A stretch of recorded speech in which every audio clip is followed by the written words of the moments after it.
సుందరరామరెడ్డి గారు, స్టాక్ మార్కెట్‌కి సంబంధించి ర్యాలీ అనే పదం ఎక్కువ వింటుంటాం. రైట్. ఎప్పుడు వింటూ ఉంటాం. ప్రతిరోజు వింటూనే ఉంటాం. రైట్. అయితే అసలు ర్యాలీ అంటే ఏంటి?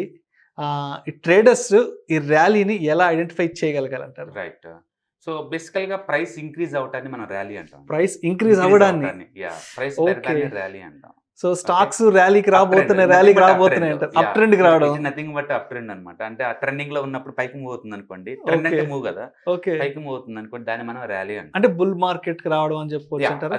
అది బుల్ మార్కెట్‌లో పెరగడం అయ్యుండొచ్చు, బేర్ మార్కెట్‌లో పెరగడం అయ్యుండొచ్చు. మొత్తానికి పెరిగేదాన్ని ర్యాలీ అంటాం. ఓకే. ఆ పెరగడాన్ని మనం ర్యాలీ అంటాం. హ్మ్. సో ర్యాలీని ట్రేడర్స్ ఎలా ఐడెంటిఫై చేస్తారంటే హ్మ్. బేసికల్‌గా మీరు క్లీన్‌గా గనక చార్ట్స్ గనక అబ్జర్వ్ చేస్తున్నారనుకోండి, హ్మ్. ట్రేడింగ్ పాయింట్ ఆఫ్ వ్యూలో హ్మ్. సపోర్ట్ దగ్గర ఎవరు కొనరు. హ్మ్. డిస్కౌంట్‌కి వచ్చినప్పుడు ఎవరు కొనరు. హ్మ్. రెసిస్టెంట్ దగ్గర కొంటారు. ఓకే. రెసిస్టెంట్ దగ్గర బ్రేక్అవుట్ అయిందనుకోండి, ఫాస్ట్‌గా మూవ్ అవుద్ది. హ్మ్.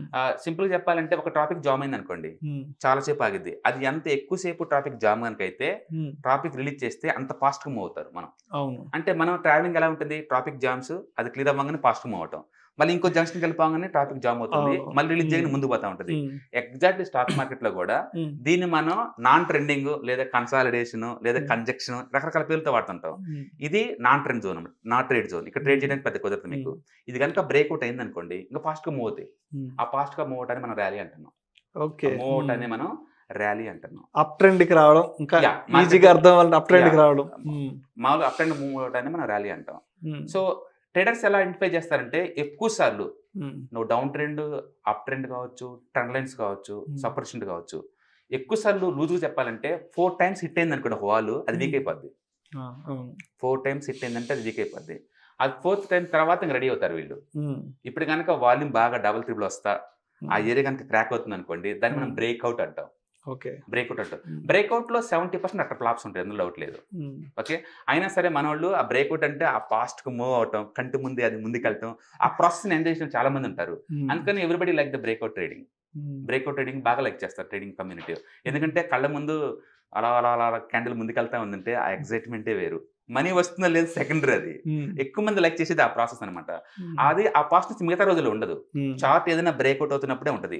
సో హ్మ్. బ్రేక్‌ఔట్ అంటే కొత్త ఏరియాకి ప్రైస్ ట్రావెల్ చేయడాన్ని మనం బ్రేక్‌ఔట్ అంటాం. హ్మ్. సో యూజువల్‌గా ఏందంటే 1, 2, 3 హ్మ్. టైమ్స్ ప్రైస్ వచ్చిన తర్వాత ఫోర్త్ టైమ్ అది బ్రేక్‌ఔట్ అవుద్ది. హ్మ్. ఆ బ్రేక్‌ఔట్ అని మనం ర్యాలీ అనుకోవచ్చు.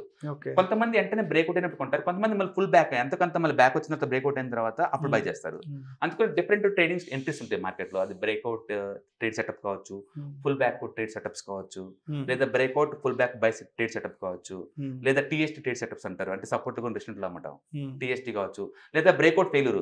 బ్రేక్‌ఔట్ ఫెయిల్యూర్ అయితే నేను ట్రేడ్ చేస్తాను. అది ఇంకా హ్మ్. ఫాస్ట్ కింద పడిపోద్ది. ఓకే. మిమ్మల్ని రిటైల్‌ని ట్రాప్ చేసేసి ఇన్‌స్టిట్యూషనల్ కింద కొట్టేస్తారనమాట. హ్మ్. దాన్ని బ్రేక్‌ఔట్ ఫెయిల్యూర్ అంటారు. ఇలా different type of trading setups ఉంటాయి మార్కెట్‌లో. అవునవును. ట్రేడింగ్ పాయింట్ ఆఫ్ వ్యూ ఏందంటే మీరు ఎప్పుడైనా ర్యాలీని క్యాప్చర్ చేయాలంటే 4 హ్మ్. టైమ్స్ టచ్ అయిన తర్వాత హ్మ్. ఫోర్త్ గాని, ఫిఫ్త్ గాని మీరు రెడీ అవ్వండి ఇంకా. ఓకే. అది హ్మ్. Now it's going to move bigger వే. ఎందుకంటే అప్పటిదాకా మనీ లేకుండా 2 మంత్లు ఆగిపోయింది కదా! అవునవును. అలాంటట్లో మంచి ప్యాటర్న్ అంటే for example flag pattern. Flag pattern అంటే పోల్ ఇలా ఉంటుంది. హ్మ్. ఇక్కడ కపుల్ ఆఫ్ మంత్స్ ఆగిపోయి ఉంటది ఇట్లా. ఓకే. ఇది బ్రేక్‌ఔట్ అయిందనుకోండి ఇది హ్మ్. 1, 2, 3 హ్మ్. బ్రేక్‌ఔట్ అవ్వంగానే ఇంక బిగిన్ అవుద్ది. పైకి జర్నీ బిగిన్ అవ్వటం. ఓకే. సో దీన్ని మనం ర్యాలీ అంటాం. సో హ్మ్. బేసికల్ ర్యాలీ అంటే నథింగ్ బట్ అప్ ట్రెండ్ అన్నమాట. అప్ ట్రెండ్‌కి రావడం. అప్ ట్రెండ్ హ్మ్. రావడాన్ని మనం ర్యాలీ అంటాం. హ్మ్. ట్రేడింగ్ కమ్యూనిటీ వాళ్ళు ఎలా ఐడెంటిఫై చేస్తారంటే హ్మ్. అబ్నార్మల్ వాల్యూమ్ అంటే మిగతా రోజులతో పోల్చుకుంటే 2 టైమ్స్ బిగ్గర్ వాల్యూమ్ వచ్చుండాలి. 2 times bigger volume. Hmm. Candle should be big candle. Hmm. Candle బిగ్‌గా వచ్చి క్లోజింగ్ హైలో క్లోజ్ అవ్వాలి అది ఆ హ్మ్. రోజుకి. ఆ కండిషన్ ఇది బ్రేక్‌ఔట్ అయ్యే టైంలో గనుక వస్తే హ్మ్. బ్రేక్‌ఔట్ సక్సెస్ అని చెప్పేసి నెక్స్ట్ క్యాండిల్‌ది కన్ఫర్మేషన్ చేస్తారు. హ్మ్. అప్పుడు బిగిన్ చేస్తారు. అదే ఇన్వెస్ట్‌మెంట్ కమ్యూనిటీ అనుకోండి అవసరం లేదు వాళ్ళకి బ్రేక్‌ఔట్స్. మంచి స్టాక్ హ్మ్. డిస్కౌంట్‌కి వస్తే కొంటాం. హ్మ్. ఆ డిస్కౌంట్‌లో కొంటాన్ని మనం ర్యాలీ అనం. ఓకే. బ్రేక్‌ఔట్ అయితేనే ఆ! బయలుదేరితే దాన్ని ర్యాలీ అంటాం. హ్మ్. So rally good way to make money. క్విక్‌గా మనీ సంపాదించుకోవాలని ఉందా? హ్మ్. ప్యాటర్న్స్ బ్రేక్‌ఔట్ అయినప్పుడు ఎంటర్ అవ్వండి. నీకు మంత్లీ ఇన్‌కమ్ కావాలా? ఓకే. ప్యాటర్న్స్ బ్రేక్‌ఔట్ అయినప్పుడు ఎంటర్ అవ్వండి. ప్యాటర్న్ అంటే ఏంది? నథింగ్ బట్ డౌన్ ట్రెండ్ లేదా up trend lines connection area. హ్మ్. హ్మ్. అది 3 టైమ్స్ ఇలా టచ్ అయిందనుకోండి, హ్మ్. ఫోర్త్ టైమ్ క్రాక్ అయిందనుకోండి, ఇక ముందుకెళ్తదనమాట. ఫాస్ట్‌గా మూవ్ అవుద్ది ఆ టైంలో. హ్మ్. సో, కపుల్ ఆఫ్ డేస్‌లోనే మీకు 5-10% వస్తాయి అలాంటి టైంలో. హ్మ్. అందుకని ఎవరైతే మంత్లీ ఇన్‌కమ్ కావాలని ఫోకస్ చేస్తుంటారో, హ్మ్. వాళ్ళేంటంటే ఈ టైప్ సెటప్ పట్టుకుంటారు. So you have to focus, volume కలిపి ఫోకస్ చేయాలి, okay. Price new place travel అవుతా ఉండాలి ఆ టైంలో. అప్పుడు మనకి ర్యాలీ బీన్ అవుద్ది.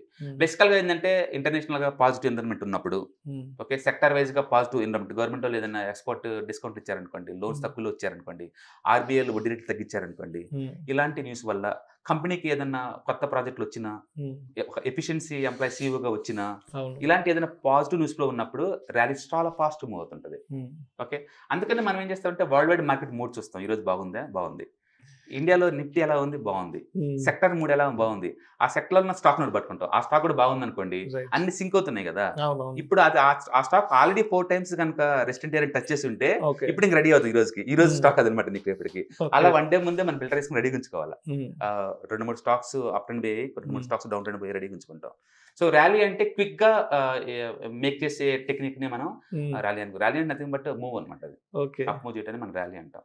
సో ఎలా ప్రెడిక్ట్ చేసుకోవాలంటే మీకు మినిమం గా Wyckoff accumulation theory idea ఉండాలి. ప్రపంచంలో one of the greatest techniques to prediction of the market అంటే Wyckoff accumulation and distribution theory అండి. అతను 1920లో డెవలప్ చేశాడు ఈ థియరీని. యాక్చువల్గా Charles Dow father of the technical analysis. ఆయన 1900లో 2 years వర్క్ చేశాడు స్టాక్ మార్కెట్ లో, వాల్ స్ట్రీట్ జర్నల్ కోసం. అప్పట్లో అతను డెవలప్ చేసిన కాన్సెప్ట్ మనం ఇప్పటికి వాడుతుంది. మీరు కనుక డౌ థియరీ కనుక చదివితే దాంట్లో ఉన్న కాన్సెప్ట్ మనం ఇప్పటికి అప్లై చేస్తున్నాం. మొట్టమొదట ఈ అక్యుములేషన్ డిస్ట్రిబ్యూషన్ థియరీ పదం వాడింది చార్లెస్ డో. కానీ ద కాన్సెప్ట్ క్లియర్ కట్ గా ఒక పిక్చర్ వైజ్ గా డెవలప్ చేసింది మాత్రం రిచర్డ్ వైకాఫ్. ఓకే, వైకాఫ్ థియరీ చాలా పాపులర్. మీరు కనుక రియల్ గా మనీ మేక్ చేయాలనుకుందా, ముందు ఆ థియరీని క్షుణ్ణంగా చదవండి, డమ్మీ ట్రేడింగ్ లో అప్లై చేసుకోండి, దెన్ డ్రైవ్ మార్కెట్ లో అప్లై చేసుకోండి, తక్కువ పొజిషన్ తో ట్రై చేయండి, హిట్ అయిన తర్వాత పొజిషన్ పెంచుకుంటూ వెళ్ళండి. అది బెస్ట్ టెక్నిక్ యాక్చువల్ గా. అందుకని మేము అక్యుములేషన్ బ్రేక్అవుట్ అవుతుంది అనుకోండి, రెడీ కూర్చుంటాం. It's going to move big way upside అని చెప్పేసి. డిస్ట్రిబ్యూషన్ అవుతుంది అనుకోండి, మళ్ళీ going to fall downside అనమాట. లూజ్ చెప్పాలంటే అక్యుములేషన్ అంటే బిగ్ ప్లేయర్స్ స్మాల్ ప్లేయర్స్ దగ్గర నుంచి స్టాక్స్ ఇన్స్టాల్మెంట్ బై చేసుకోవటం. బై చేసుకున్న తర్వాత రిటైల్ దగ్గర స్టాక్స్ అని అయిపోతాయి కదా, ఇప్పుడు డిమాండ్ క్రియేట్ అయిపోద్ది. కంపెనీ వాళ్ళు ఏదైనా గుడ్ న్యూస్ రిలీజ్ చేశారనుకోండి, ర్యాలీ బీన్ అవుతుంది. ఎందుకంటే స్టాక్స్ బయట లేవు, ఇన్స్టిట్యూట్ మొత్తం ఆల్రెడీ కొనేసారు కాబట్టి ఇప్పుడు అది బ్రేక్అవుట్ అవుద్ది, స్టాక్ ఫాస్ట్ గా మూవ్ అవుతుంది. ఇంకొక సెక్షన్ లో మనం వైక్ ఆఫ్ అక్యుములేషన్ గురించి డీప్ గా పెడదాం, ఒక వీడియో పెడతాం. చాలా మంది అది యూజ్ అవుతుంది యాక్చువల్లీ. స్టాక్ మార్కెట్ అంటే, స్టాక్ మార్కెట్ స్టడీ అంటే nothing but smart money reading అండి. మార్కెట్ లో స్మార్ట్ మనీ ఎలా బిహేవ్ చేస్తుంది అనేది, ఆ స్మార్ట్ మనీ ట్రాకింగ్ రావాలంటే బెస్ట్ స్ట్రక్చర్ ఏంటంటే వైక్ ఆఫ్ అక్యుములేషన్ డిస్ట్రిబ్యూషన్ థియరీ. అది కనుక మీరు పర్ఫెక్ట్ నేర్చుకుంటే స్టాక్ లో మనం ఎక్కడ ఉన్నాం, అక్యుములేషన్ లో ఉన్నావా, మార్కప్ లో ఉన్నావా, డిస్ట్రిబ్యూషన్ లో ఉన్నావా, డిక్లైన్ ఉన్నా నీకు అర్థమైంది. ఈ అప్ అండ్ డౌన్ చూసావా, మనం ఏదైతే మనం అప్ అండ్ డౌన్ ర్యాలీ అనుకుంటున్నామో అది వైక్ ఆఫ్ ప్రకారం దాన్ని మార్కప్ అంటాం అనమాట. మనం ఆ స్టేజ్ లో మీరు ఉన్నారనుకోండి, ఫాస్ట్ మూవ్ అవుతాయి. Okay, so rally quick way to make the money. Thank you Sundara Rao Reddy గారు. నిజంగా ర్యాలీ అనే దాని గురించి చాలా చక్కగా వివరించారు. సో ప్రతి ఒక్కరికి లేమ్యాన్ కి కూడా అర్థమయ్యే విధంగా చాలా చక్కటి వివరణ ఇచ్చారు. Thank you.